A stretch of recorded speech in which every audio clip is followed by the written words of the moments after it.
amount of gas, but in the first one, the pressure that is applied to the first container is too small, or yes, it's very, very small.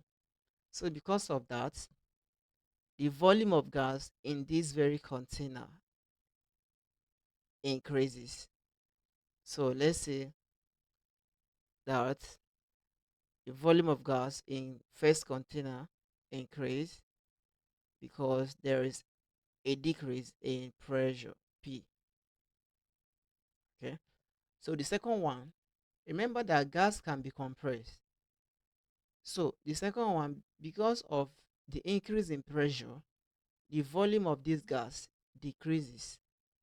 So the volume of this gas decreases because there is an increase in pressure. Okay. Now, according to Robert Boyle, Boyle's law states that the pressure of a fixed mass of gas is inversely proportional to the volume provided the temperature remains constant. Please take note of this. Temperature remains constant. Then mathematically, the relationship between pressure is given as P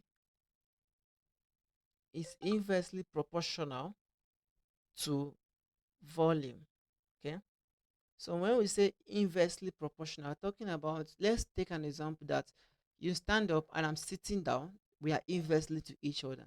We can only be directly proportional when I'm sitting, you are sitting, I'm standing, you are standing. But in this case, pressure will increase, then volume will decrease. So their relationship is very, very inversely.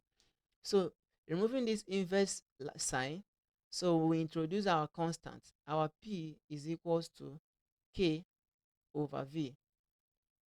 Okay. Then now, if you have something like this, you now cross multiply for us to make our K subject of formula. So we now have that our K is equal to PV. So the Boyle's formula, Boyle's law formula is equals to P1 V1 is equal to P2 V2.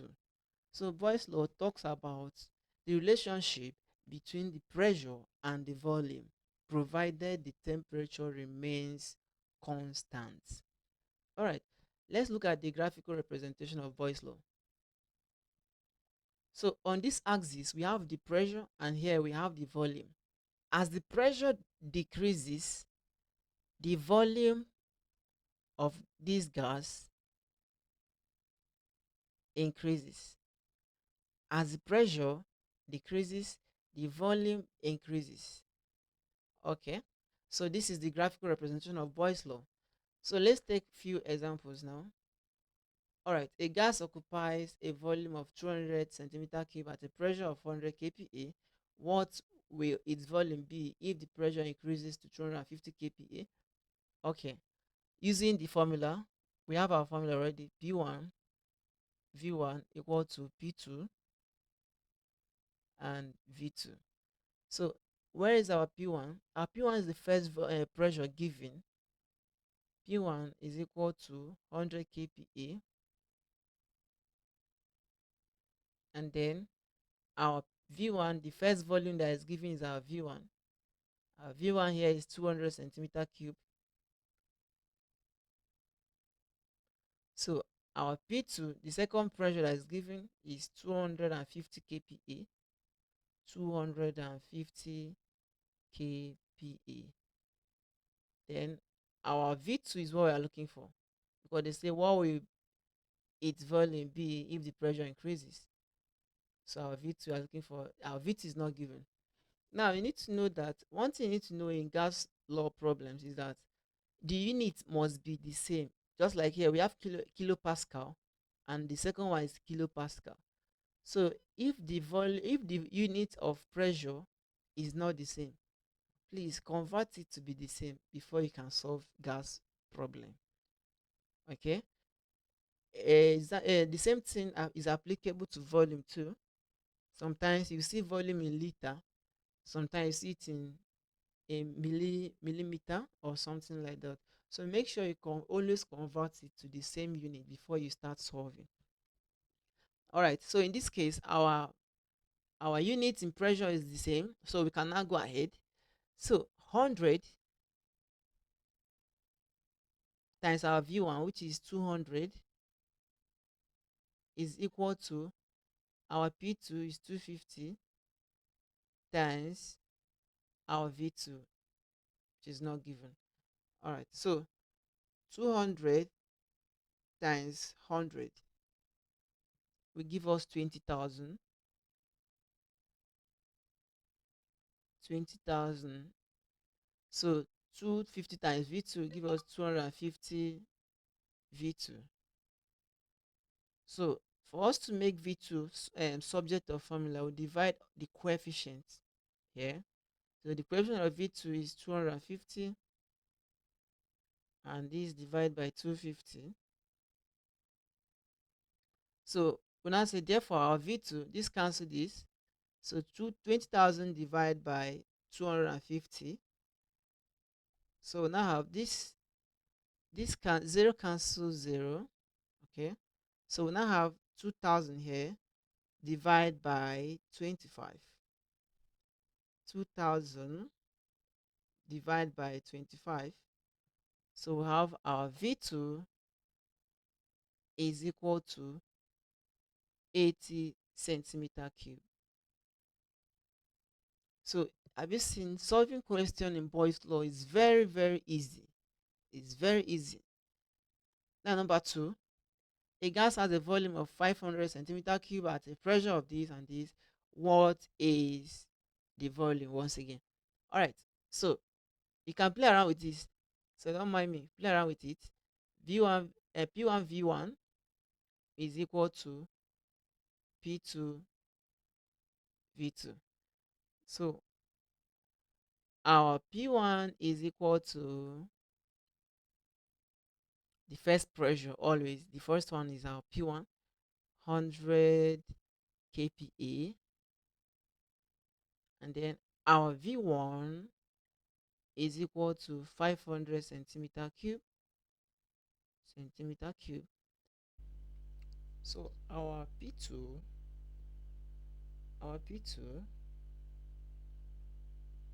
is equals to the second pressure that was given, which is 200 kPa. Then our V2 is not given also. Okay, using the formula now, we now have 100 times V1, which is 500, equal to P2, 200 times V2. Alright, so now it's very easy to solve. Okay, so 100 times 500 will give us 50,000, okay, equal to 200 times 200 V2. We have 200 V2. So making V2 subject, we divide everything by 200, everything by 200. All right, so 5,000 divided by 200. First we cancel 0, we cancel also here, we cancel here. So we now have 500 divided by 2. Already this has cancelled each other. So our V2 will now be equal to 500 divided by 2 is equals to 250 centimeter cube. 250 centimeter cube.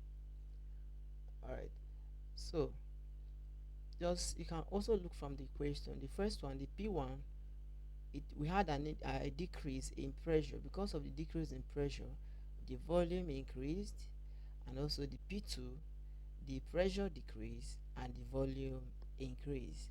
So we are in alignment. Okay, let's go to the next question.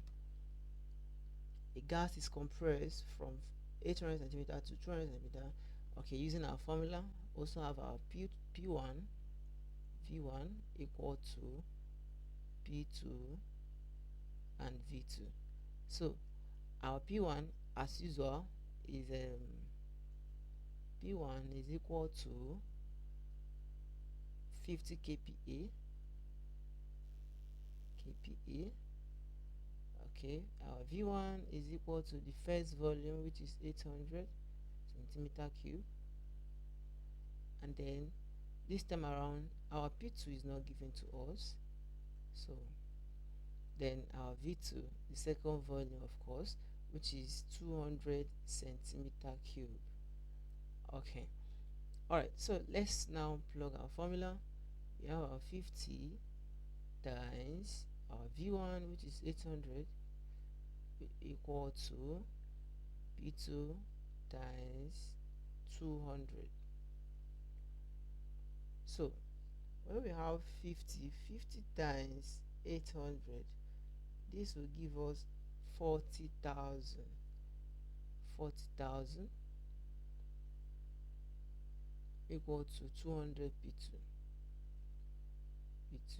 So making P2 subject of formula, we divide all the both sides by the coefficient of P2. Okay, all right, so when we say 40,000 divided by 200, so this will cancel this. Okay, cancel 0 here, cancel another 0, so we now have 400 divided by 2. Therefore our P2 is equal to 200 kPa, kilopascal. Okay, is easy, it's very easy. All right, the next question. A gas occupies a volume of 120 centimeter cube at a pressure of 300 kPa. Find its volume when the pressure drops to 100 kPa. Now feel free to pause the video. You are going to solve this one. Post your answer in the comment section. Thank you very much.